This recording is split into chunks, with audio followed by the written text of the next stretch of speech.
Hi guys, it's me, your math teacher Jello. For today's video, let's answer this given problem about piecewise functions.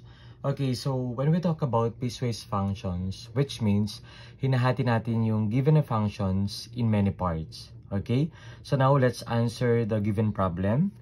So the problem is, a user charged 250 pesos monthly for a particular mobile plan, which includes 80 free text messages. Messages in excess of 80 are charged 1 peso each. Represent the amount a customer pays each month as a function of the number of messages or M sent in a month. Okay, so guys dito, dapat i-analyze natin maigi yung problem para hindi tayo malito. Okay, so we have here two given conditions and we let T of M instead of using f of x, so which means text messages, so we will use the variable t of m. Okay, so sulat natin, let t of m, ayan, be or represent the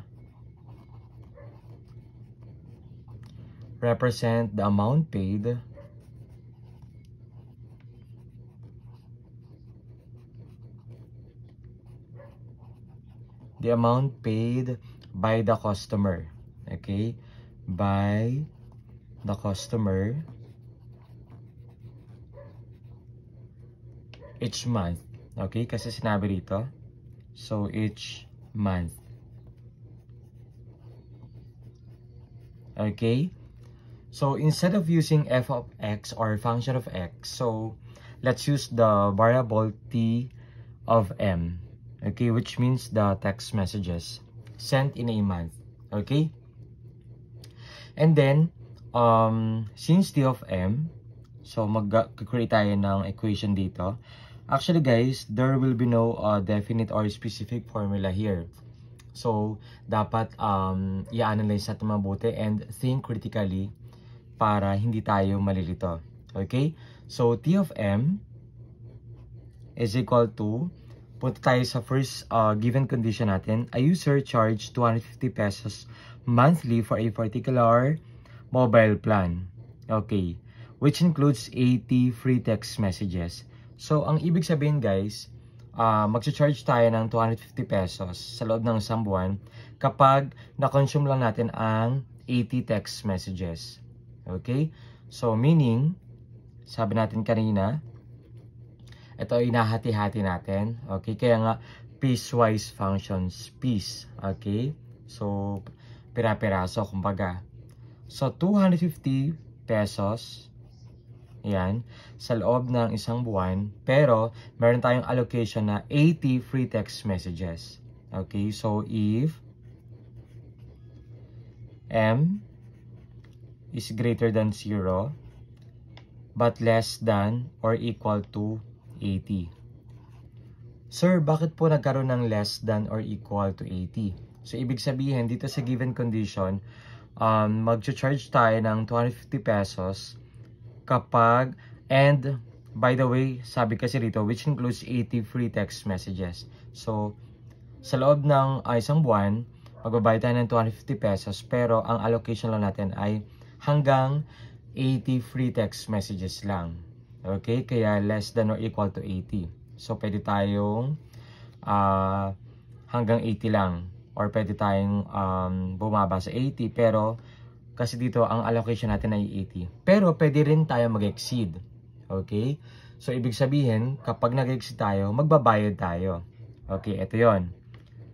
The other condition, messages in excess of 80 are charged 1 peso each. So, ibig sabihin, beyond 80, mag-charge na tayo doon sa 250 pesos.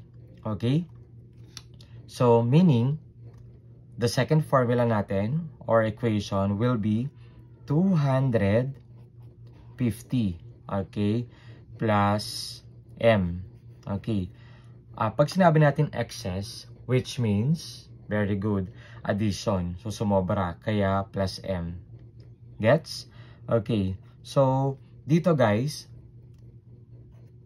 So, if M is greater than 80. So, bakit yung notation natin ay greater than 80? Kasi, in excess of 80 are charged 1 peso each. Gets? At yung goal natin, i-represent natin yung amount a customer pays each month as a function of the number of messages or M sent in a month. Okay? So, ganun lang kasimple. Ito na yung piecewise function natin. Okay? So, we have here two equations or two formula. Gets? So, let's verify. So, let's say, umabot tayo ng 95 text messages. So, meron tayong excess na, very good, 15, no? So, yung 15, i-add natin dito. Okay? So, 250 plus 15. So, 265 ngayon ang babayaran mo. Okay? So, ganoon lang kasimple. At ito na yung magiging formula natin or yung piecewise function formula natin. Gets? So, this is the end of our video. I hope na meron kayo natutunan. Thank you for watching.